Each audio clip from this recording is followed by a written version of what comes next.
তো আজকে একটা ছোট্ট টপিকের উপরে একটা ছোট ভিডিও দিয়ে দিব ভাবলাম। সেটা হচ্ছে টোটাল ইন্টারনাল রিফ্লেকশন। তো আমরা জানি ছোটোর থেকে বিভিন্ন বইগুলোতে আমরা পড়ে এসেছি যে যখন খুব গরম এরিয়ায় আমরা যাই, কোনো একটা খুব উষ্ণ জায়গায় আমরা কোথাও যাই, তখন সেখানটাতে দূর থেকে কোনো যে একটা গাছ বা একটা অন্য কোনো একটা দণ্ড হোক বা অন্য কিছু একটা জিনিসপত্র হোক, গাছ হোক, তো সেখানটার যে মিরাজ যে ফর্ম হয়, মানে সেখান থেকে যে মরীচিকাটা তৈরি হয়, সেই মরীচিকাটা কিভাবে তৈরি হয় না, এই ভূমির সামনাসামনি থাকা বায়ুস্তরগুলো কি থাকে, সবসময় গরম অবস্থায় থাকে। এই জায়গায় যে বায়ুস্তরগুলো থাকে সেগুলো প্রচণ্ড গরম থাকে। হ্যাঁ, তো যখন অপেক্ষাকৃত আর যত আমরা উপরের দিকে উঠতে থাকবো তত বায়ুস্তরগুলো কি থাকে, নিচের দিকে যেহেতু গরম থাকে তার জন্য এই বায়ুস্তরগুলো লঘু থাকে, হালকা থাকে। আর যত আমরা উপরের দিকে উঠবো তত আস্তে আস্তে সেটার উষ্ণতা বাড়তে থাকবে, তার মানে টেম্পারেচার বাড়তে থাকবে, তার মানে সেখানটার বায়ুর যে ডেনসিটি মানে ঘনত্ব সেটা কি হবে, আস্তে আস্তে বাড়বে। তো আমরা কি দেখেছি না, এরকম একটা এখান থেকে একটা রে আসে এসে যত এরকমভাবে আসতে থাকে, হ্যাঁ, আস্তে আস্তে আস্তে আস্তে এই জায়গাটার থেকে এইরকম ঘুরতে ঘুরতে ঘুরতে ঘুরতে এরকমভাবে ঘুরে যায় লাইট রেটা। আর এই যে লাইট রেটা যেই পয়েন্টটার থেকে ঘুরে গেল সেইখানটার রেসপেক্টে এই যে আবার আগের মিডিয়ামেই যে ব্যাক করে চলে গেল, এই ঘটনাটাকে কি বলা হয়, টোটাল ইন্টারনাল রিফ্লেকশন। এটাকেই তো আমরা টোটাল ইন্টারনাল রিফ্লেকশন বলি। আর তার জন্য ঠিক এই দিকটাতে, এই নিচের এরকম কোনো একটা দিকের মধ্যে এটার একটা প্রতিবিম্ব তৈরি হয়। আর সেই প্রতিবিম্বটা বায়ু স্তরগুলো যেহেতু কাঁপতে থাকে তার জন্য এই প্রতিবিম্বটাও কাঁপতে থাকে, তার জন্য মনে হয় যে এই জায়গাটায় কোনো জল আছে। হ্যাঁ, এখানটাতে জল আছে, আর সেখান থেকে কম্পমান একটি চিত্র আমাদের চোখে চলে আসে। তো আমরা জানি সেটা টোটাল ইন্টারনাল রিফ্লেকশনের জন্য হয়। কিন্তু এখান থেকে একটা খুব ইম্পর্টেন্ট কোয়েশ্চেন হচ্ছে যে আমরা জানি যে টোটাল ইন্টারনাল রিফ্লেকশনের জন্য না হয় একটা জায়গার থেকে লাইট রেটা এসে এরকম বেন্ড করে আবার আরেক জায়গায় চলে যায়, আর এটা হচ্ছে সেই ভূমিটা ছিল, হ্যাঁ, এখানটাতে ভূমিটা ছিল যেখানটাতে বায়ুস্তর প্রচণ্ড হালকা, তার জন্য এই জায়গাটাতে আমি ওর রিফ্র্যাক্টিভ ইন্ডেক্স ধরলাম N0 N0।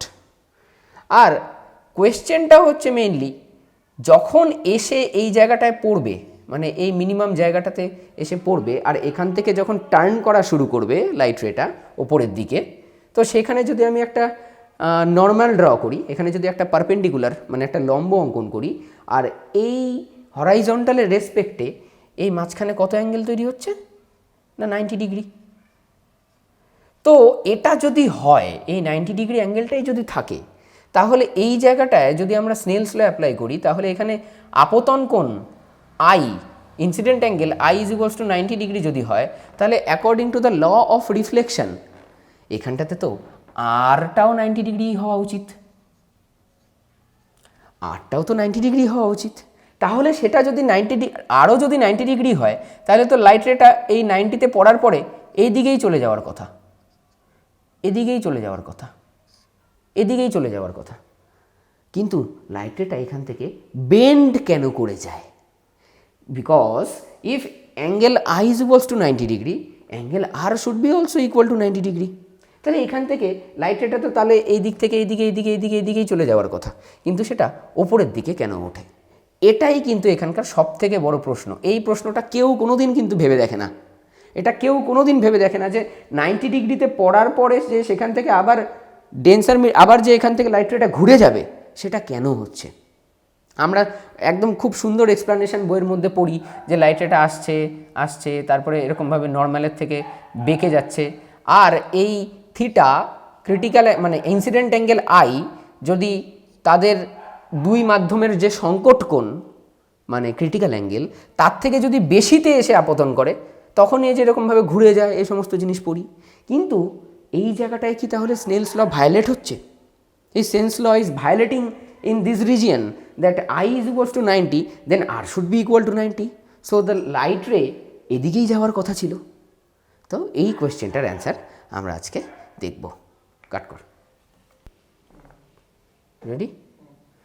তো আমরা দেখলাম যে লাইট রেটা যখন এই ওপর থেকে কোনো গাছ বা কিছুর থেকে আছে এসে যখন এরকমভাবে বেন্ড করে যায়, তো এখানটাকে এই পয়েন্টটার থেকে যে বেন্ড করে, তো এখানটাতে যদি আমরা একটা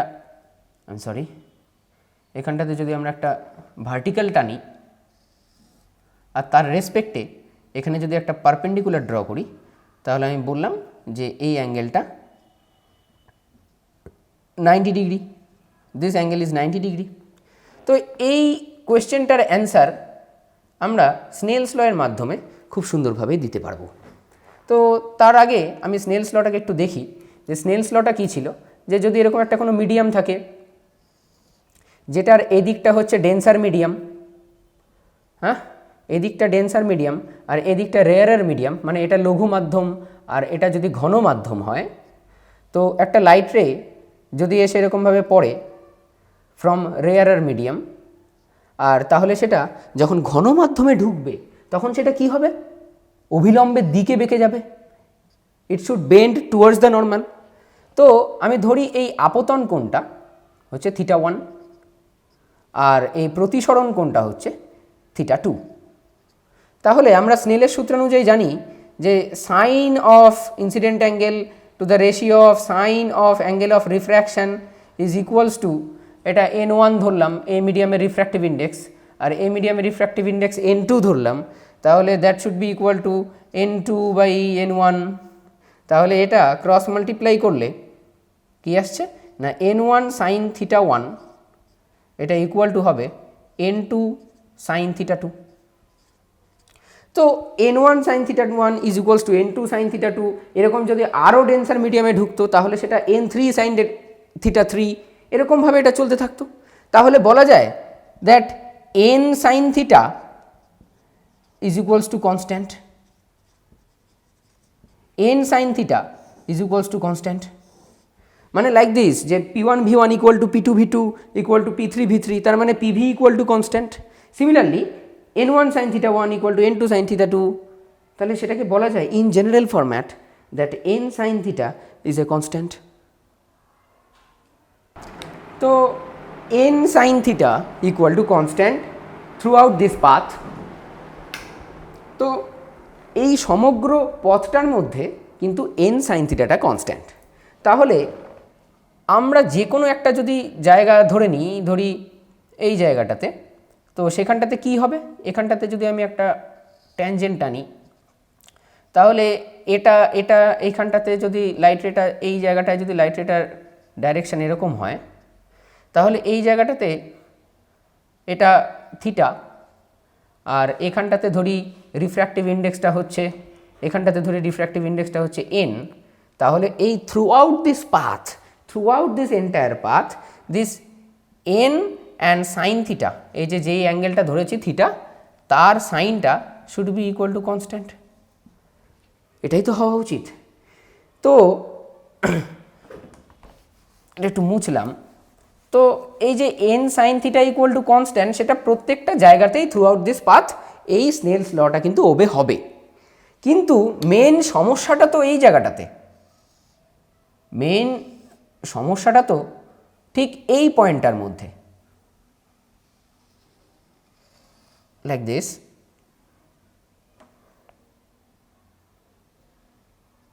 এই জায়গাটার মধ্যে তো মেন সমস্যাটা, যে এইখানটার থেকে আর কেন এটা ওবে হবে না, কারণ অ্যাঙ্গেল আই যদি 90 হয় তাহলে তো অ্যাঙ্গেল আরও 90 হবে। তো আমি ধরি যে এই গ্রাউন্ড সারফেসে যেহেতু রিফ্র্যাক্টিভ ইন্ডেক্স, যেহেতু এখানটা খুব গরম, এই জায়গাটার তলটা প্রচণ্ড গরম, তো এইখানটাতে বায়ুর ঘনত্ব খুব কম, তো এই জায়গাটায় হচ্ছে রিফ্র্যাক্টিভ ইন্ডেক্সটা হচ্ছে n0। আর এখান থেকে আমরা যত গ্র্যাজুয়ালি ওপরের দিকে যাব, if we go towards the upward direction, তাহলে কি হবে, গ্র্যাজুয়ালি রিফ্র্যাক্টিভ ইন্ডেক্সটা বাড়তে থাকবে, কারণ নিচের দিকে লঘু মাধ্যম আর ওপরের দিকে ঘন মাধ্যম হতে থাকবে তখন। তো ওপরের দিকে এই রিফ্র্যাক্টিভ ইন্ডেক্সটা কি গ্র্যাজুয়ালি বাড়তে থাকবে, মানে লিনিয়ারলি বাড়তে থাকবে। তো আমি এখানটাতে একটা লিনিয়ার ইকুয়েশন ধরে নিই, that n0 plus alpha x. X কেন ধরলাম, আমি এই ডাইরেকশনটাকে এক্স ধরেছি। Suppose this direction is x and this direction is y. তো ওপরেরটা এক্স, যত ওপরে আমরা যাব তত রিফ্র্যাক্টিভ ইন্ডেক্সের ভ্যালুটা কি বাড়তে থাকবে। কিভাবে বাড়বে? লিনিয়ারলি বাড়তে থাকবে। That n not plus alpha x, যেখানে এই আলফাটা হচ্ছে ভেরি স্মল, তাই তো, খুব স্মল চেঞ্জেস আসবে, কিন্তু লিনিয়ারলি কিন্তু এটা বাড়তে থাকবে। তো আমরা এখন এই যে N sine theta equal to constant পেলাম, আমরা যে N sine theta equal to constant পেলাম, সেটাকে দিয়ে এই ফর্মুলাটা এখানটাতে কাজে লাগিয়ে, এই লিনিয়ার ইকুয়েশনটা এখানটাতে কাজে লাগিয়ে একটু বোঝার চেষ্টা করি ব্যাপারটা কী হবে। তো আমরা জানি যে N sine theta equal to constant. তাহলে এই নিচের থেকে ওপরের দিকে যদি লিনিয়ারলি রিফ্র্যাক্টিভ ইন্ডেক্সটা বাড়তে থাকে, তাহলে লেখা যাবে that n not plus alpha x, n not plus alpha x হ্যাঁ into sine theta, that is equal to হবে তার আগে যেখানটাতে লিনিয়ার অবস্থা, এই linearly n not sine theta x, I am sorry alpha x into sine theta, that is equal to লেখা যাবে যে এখানটাতে তো সাইন 90, তাই না, সাইন 90-র ভ্যালু কত 1, আর এই জায়গাটাতে রিফ্র্যাক্টিভ ইন্ডেক্সটা কত, এই জায়গাটাতে এই জায়গাটাতে রিফ্র্যাক্টিভ ইন্ডেক্সটা কত এন নট, কারণ এই একদম নিচেরটাই তো এখানটাতে আসছে, তো এটাই হচ্ছে এন নট। তো এন নট সাইন 90, সাইন 90 মানে 1 হয়ে গেল, তাহলে কি চলে আসলো এন নট। তো আমরা এই জায়গাটাতে একটা ট্যানজেন্ট টেনে নিলাম, এটা হচ্ছে সেই ট্যানজেন্টটা। তো সেইখানটাতে এই থিটার রেসপেক্টে এটা হচ্ছে, এইখানটাতে ধরি রিফ্র্যাক্টিভ ইন্ডেক্সটা হচ্ছে এন। তাহলে বলতো রে যে এখান থেকে সাইন থিটা ইকুয়াল টু কত আসবে, তাহলে implies that sine theta should be equal to n not divided by n not plus alpha x, এটা আসবে হচ্ছে সাইন থিটার ভ্যালু। তো আমরা জানি যে কোনো একটা পয়েন্টে যদি আমরা স্লোপটা নিই, তাহলে স্লোপটা কী করে বার করা হয় না ডিওয়াই বাই ডিএক্স, এটা তো আছেই আমাদের ম্যাথামেটিক্সে, তো আমরা পড়েছি যে slope tan theta should be equal to dy by dx. আমরা জানি যে ডিওয়াই বাই ডিএক্সটাই হয় কি, এই যে অ্যাঙ্গেলটা তার ট্যানজেন্টের সমান। তাহলে therefore dy by dx that should be equal, দেখ সাইন থিটা যদি equal to n not by n not plus alpha x হয়, তাহলে ট্যান থিটা ইকুয়াল টু কত হবে, ট্যান থিটা এইখান থেকে থিটাটাকে এলিমিনেট কর, এখান থেকে থিটাটাকে এলিমিনেট কর, তাহলে তার রেসপেক্টে ট্যান থিটা ইকুয়াল টু কত হবে, tan theta should be equal to n not divided by under root কত হবে এন নট প্লাস আলফা এক্সের হোল স্কোয়ার মাইনাস দিস, এইখানটাতে তো এটা এন, তাই না, so minus n square, I am sorry n not, তাহলে মাইনাস এন নট স্কোয়ার এটা থাকবে। তো ট্যান থিটা ডিওয়াই বাই ডিএক্সটা কত আসলো, that tan theta equal to n not divided by root over n not plus alpha এক্সের whole square minus n not square. তো এটাকে যদি আমরা সিম্পলিফাই করি, সো আসবে n not divided by root over, এটা হোল স্কোয়ারের ফর্মুলায় ভাঙ, তাহলে n not square plus alpha square x square plus 2 n not alpha x minus n not square. তো এখান থেকে এন নট স্কোয়ার আর এন নট স্কোয়ারটা কিন্তু ক্যান্সেল হয়ে যাচ্ছে। তো এখান থেকে কি আসলো তাহলে ultimately n not divided by under root কি আসবে 2 n not alpha x plus alpha square x square. তো এটাই আসলো আমাদের হচ্ছে ডিওয়াই বাই ডিএক্সের ভ্যালিউ। তো এটাকে সিম্পলিফাইড ওয়েতে এভাবেও লেখা যাবে, এটাকে এভাবে কি লেখা যায় that dy by dx that should be equal to, আগে এই লাইনটা লিখে নিই, n not divided by root over 2 n not alpha x plus alpha square x square. এটাকে এন নট, এটাকে n not divided by root over n not alpha, এটাকে এইভাবে রাখলাম, ইন্টু 1/2 রুট এক্স। এই অবস্থায় কি রাখা যায়? dy বাই ডিএক্স, এটাকে কি এই অবস্থায় রাখা যায়? যে এই পজিশনে তাহলে যে dy বাই ডিএক্স মানে এখান থেকে যে নতিটা আসবে, যে স্লোপটা আসবে, সেই স্লোপের value dy by dx that is equals to n not divided by root over n not alpha into 1/2 root x. এটা আসলো। তো আমার টার্গেট কি? আমার টার্গেট কিন্তু বার করা যে এই স্লোপটা এই যে আস্তে আস্তে যে এইদিকে কেন টার্ন হয়ে যাচ্ছে সেই কারণটা কিন্তু খুঁজে বার করা। কারণ আমরা থাকি এরকম কোনো একটা জায়গায়, এরকম কোনো একটা জায়গায়। তো এই জায়গাটা মেন প্রবলেম তো এই জায়গাটাতে, যে এইখানটাতে কেন এখান থেকে মুড়ে যাচ্ছে ব্যাপারটা, এটাই তো আমাদের মেন টার্গেট দেখার, তাই না? তো দেখি যে এখান থেকে এটা কেন মুড়ে যাবে। তো এখানটাতে রিলেশনটা dy বাই ডিএক্স এর রিলেশনটা কি আসলো না, ও এখানে একটা √2 হবে, এটা আই এম সরি, এটা √2 হবে।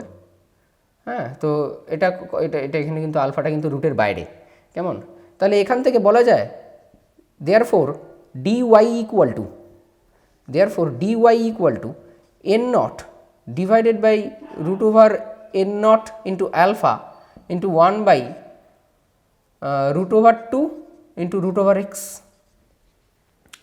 তো এবার যদি এই ফাংশনটাকে আমরা একটা ইন্টিগ্রেট করে দিই, তাহলে এই এন্টায়ার পাথটার মধ্যে, কারণ আমি তো আগে লিনিয়ার ইকুয়েশনটাকে ধরেই নিয়েছিলাম n not plus alpha x, তো তার রেসপেক্টে এটা যখন উপরের দিকে উঠছে, তো সেই সমীকরণটা নিয়ে, লিনিয়ার সমীকরণটাকে নিয়ে আমি এটার রেসপেক্টে যখন ফাংশনটাকে সাজিয়ে তার থেকে স্লোপ বার করে স্লোপটাকে এভাবে লিখে যদি এটাকে, এই ফাংশনটাকে যদি আমি একটা ইন্টিগ্রেশন করি, তো ইন্টিগ্রেশনটা করে দেখি তো কি আসে।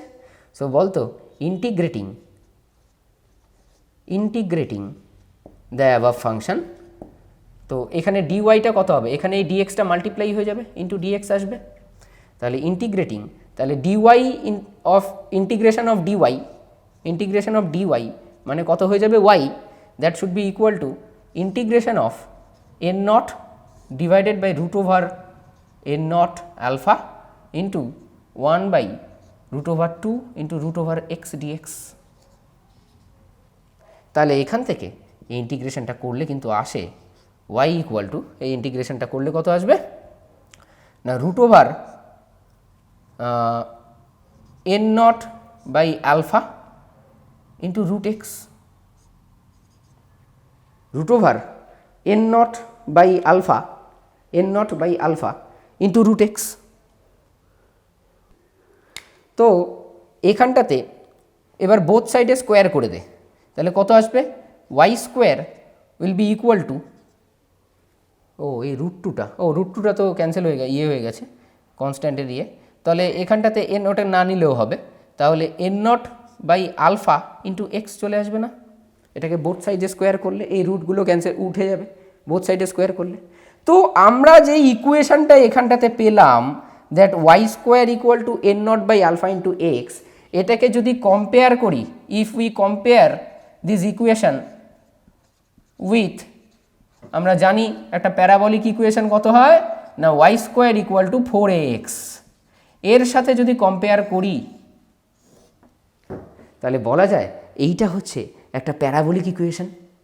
আর এটা যদি একটা প্যারাবলিক ইকুয়েশন প্রুফ হয়ে যায়, ম্যাথামেটিক্স যদি আমাদেরকে এরকমভাবে এনে দেয়, তাহলে আমরা কি এখান থেকে কনক্লুশনে আসতে পারবো যে এই যে আমরা এন্টায়ার ক্যালকুলেশনটা করলাম, আর এই জায়গাটার থেকে কেন, একটু ওটা মুছে নিই, এই জায়গাটার থেকে কেন লাইট রেটা angle i equal to 90 degree হওয়া সত্ত্বেও এখান থেকে লাইট রেটা তো এদিকে চলে আসার কথা ছিল, এদিকে চলে আসার কথা ছিল, কিন্তু লাইট রেটা এখান থেকে কেন ওই দিকে মুড়ে যাচ্ছে, কেন ওই দিকে টার্ন হয়ে যাচ্ছে?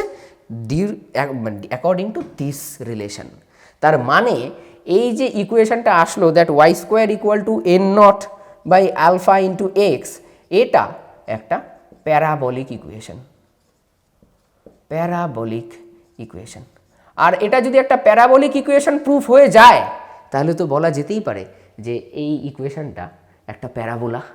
আর তার জন্যই কিন্তু এই লাইট রেটা এখান থেকে ওই দিকে ওপরের দিকে বেঁকে যায়। আর এই জায়গাটাতে কিন্তু স্নেলস লটা কিন্তু ঠিকঠাক ওবে হয় না, কারণ ওবে হয় অবশ্যই হয়, কারণ তার জন্যই তো আমরা এই যে এন ইন্টু থিটা, তার যে এন ইন্টু সাইন থিটা, তার যে প্রোডাক্ট সেটা ইকুয়াল টু কনস্ট্যান্ট দিয়েই তো এই প্রুফটা করলাম। তো এই স্নেলস ল এর মাধ্যমেই কিন্তু এটা প্রুফ করা যায়। কিন্তু এইখানটাতে যে কনফিউশনটা থাকে প্রত্যেকের, যে অ্যাঙ্গেল এটা তো 90 ডিগ্রি, তাহলে এদিকেও তো স্যার 90 ডিগ্রি হওয়া উচিত ছিল, কিন্তু সেটা এই N into sine theta equal to constant, সেই রিলেশনটা দিয়ে আমরা কিন্তু তার রেসপেক্টে স্লোপ টেনে ডিওয়াই বাই ডিএক্স বার করে সেখান থেকে ওয়াই এর ভ্যালুটা যখন বার করে আনলাম, আর তারপরে দেখলাম ইকুয়েশনটা যখন একটা প্যারাবলিক ইকুয়েশন, তখনই কিন্তু আমরা এটা প্রুফ করতে পারবো যে এই পাথটাও, এই যে ট্র্যাজেক্টরিটাও হবে, টোটাল ইন্টারনাল রিফ্লেকশনের যে এই যে ট্র্যাজেক্টরিটা হবে, সেই ট্র্যাজেক্টরিটাও কিন্তু একটা প্যারাবলিক ওয়েতে হবে। তো এটাই আজকের আমার টপিক ছিল।